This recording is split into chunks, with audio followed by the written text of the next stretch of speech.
So guys, there has been a lot of stuff, a lot of drama, a lot of things going on down in Tampa Bay right now, especially during training camp, and really the last few weeks have been nothing short of eventful, and at the center of it all somehow is Shilo Sanders and Desmond Watson. And look, I don't really know how we got here because I thought we were going to be talking about Baker and how he can put up 4,000-yard seasons and the addition of Emeka Egbuka, but all the headlines have been Shiloh and Desmond, so I definitely want to talk about it. And Shiloh, outside of his brother Shador, has kind of become one of the most intriguing stories of training camp throughout the NFL, whether it's the plays he's making, the energy he's bringing, or the way the city is kind of rallying around him in a way. He has a lot of lovers, he has a lot of haters, but nonetheless, people are paying attention. The dude is everywhere right now, and if you haven't been paying attention, if you've been living under a rock to what's been happening in Tampa, you're missing out, because this is starting to feel like one of those stories that actually kind of matters. So yeah, in this video, I don't really have an agenda. I just kind of wanted to rant and talk about everything that's been going on with the Tampa Bay Buccaneers, because I haven't really covered them so far. I haven't made a video about training camp like I have for a lot of other teams, which is kind of ridiculous the more that I think about it. But yeah, a lot to unpack here. But before I do begin, I would really appreciate it if you would drop a like and subscribe. It only takes 5 seconds, and your support truly means the world. Alright, so first off, let me be clear, Shiloh Sanders is not some guaranteed roster lock right now. He was an undrafted free agent at the end of the day, and there were people calling him a bum before he even showed up to camp. You can go back to the end of the Colorado season and see it. Shiloh wasn't handed anything. He's been grinding, trying to cut down his 40 time, working on his game, doing whatever he can to get a shot, and now he's showing up in Tampa and he's making plays and he's connecting with the fans, and that stuff matters. That kind of energy really matters. We saw it just this week. He had a pass breakup in one of the practices, then he followed it up by flying downhill from a single high safety look and making a play on the quarterback. Obviously it's camp and you can't hit the QB, but the effort and the timing and the speed, it's all been there. On one of the plays that's really stood out from camp, according to some of the reports I'm reading, he squared up and made the kind of non-contact thud play that turns heads, and that's what you want from a safety that's trying to stand out. And then there's just the charisma part of things. Shiloh is out there high-stepping after plays. Obviously he has a huge brand being in the Sanders family. He's been signing autographs after practice, staying late to kind of chop it up with fans, and not everybody loves it. Some people see it as showboating, but I'm personally not one of them, because let's be real, this is training camp in the Florida heat. These dudes are grinding out there, the pads are on, and it's that part of camp where the days start dragging. If a guy wants to bring some energy, you gotta let him. If anything, that spark is what keeps camp from getting stale, and when you got a guy who's hustling on the field and still finding time to bring life to the practice, that's more than valuable, in my personal opinion.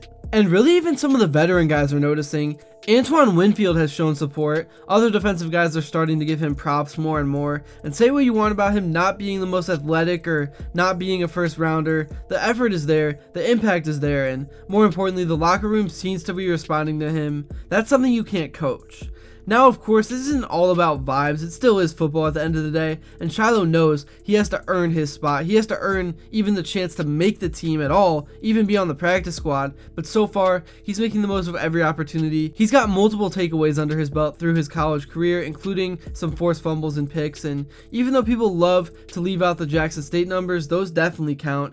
All that production counts, and it shows that he's a guy who understands how to get the ball out, and in today's league, that's what you need from a safety. You need instincts and ball skills. Now, let's flip things over and talk about Desmond Watson, because this dude is kind of a walking contradiction right now. On one hand, he's a physical freak. I mean, obviously, he's 6'6" and nearly 465 pounds, and still he's somehow explosive enough to get up to 36 reps on the bench at Pro Day, which would have led the entire NFL Combine. But on the other hand, he showed up to camp so out of shape that he wasn't even able to participate in practices early on. I don't even know if he still is, because he's just been forced to run laps around and walk laps around the field, which is not a great sign, and fans have definitely noticed, and they've taken it to social media. So there's been a lot of heat on Watson, and some of it's definitely fair.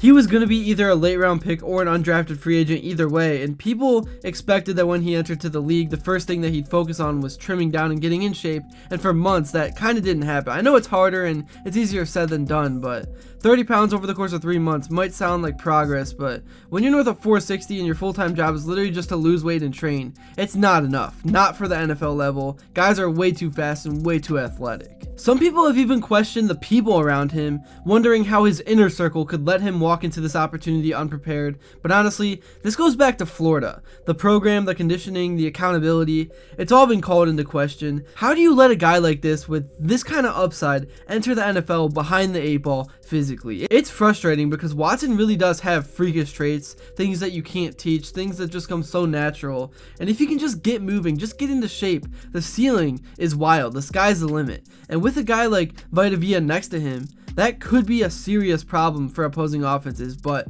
if he can't move, then he can't be on that line. But the good news is that he's definitely trying. You can tell that, especially over the last few weeks, there's been effort, and he has been participating in practices. I think he did his first full one this week, so kind of take back what I said earlier. He did practice. I'm reading some articles that said he did. Sorry, it's hard to follow every single team and know 100% exactly what's happening day by day, but he had his helmet on, he was out there with the team, and he looked like a guy who's finally starting to take the next step. But again, it isn't about like body shaming, it's just about opportunity. You don't get a lot of shots in this league, and when you're a guy with a rare frame and raw strength, you want to make sure you're doing everything you can to stay on the field, and I think this last week has been a good start. And the coaching staff led by Todd Bowles seems willing to experiment with different pieces, including both Watson and also Shilo Sanders throughout the early portion of camp. And when you've got a defensive-minded head coach, this is what you want to see. Guys flying around, energy on the field, depth chart battles, multiple looks. Bowles is known for tinkering, and this camp has been a reflection of that. You've got undrafted guys getting real reps. You've got fringe players making noise. It's competitive, and it's real.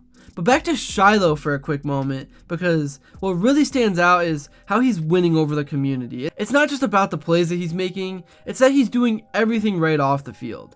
He's out there visiting local businesses, kind of like what Shador does with all the high schools. He's been signing autographs, as I mentioned, and he's engaging with the fans. That stuff matters, especially in a market like Tampa. Fans remember the guys who embrace the city, and ultimately it's bigger than football. And when the front office sits down and decides who to keep around, those intangibles matter, they really do, especially if you're neck and neck with somebody else who isn't doing those off the field things. And again, it's not just PR. On the field, he is continuing to get better. He had another pass breakup in the latest practice. He had another heads up play from that safety spot, closing downhill and bringing energy to the secondary.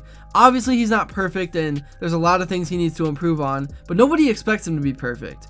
But he's checking every box that an undrafted safety needs to check in order to stick, and the effort, the production, the locker room presence, the community impact, he's been stacking days. So what does this all mean for the Bucs defense? Well, it means they might be a lot more versatile than people actually expect. You've got your cornerstone guys like Winfield and Vea, sure, but now you're seeing the emergence of depth, of young guys stepping up, of long shots making noise, and if Desmond Watson can keep trending in the right direction physically, if he can get down to that 350 to 370 range, which I know he's a long way away, but if he can do that and still keep the strength and explosion, he could really be a wild card. He's not going to be chasing down tight ends, but he could absolutely stuff the run and collapse the pocket.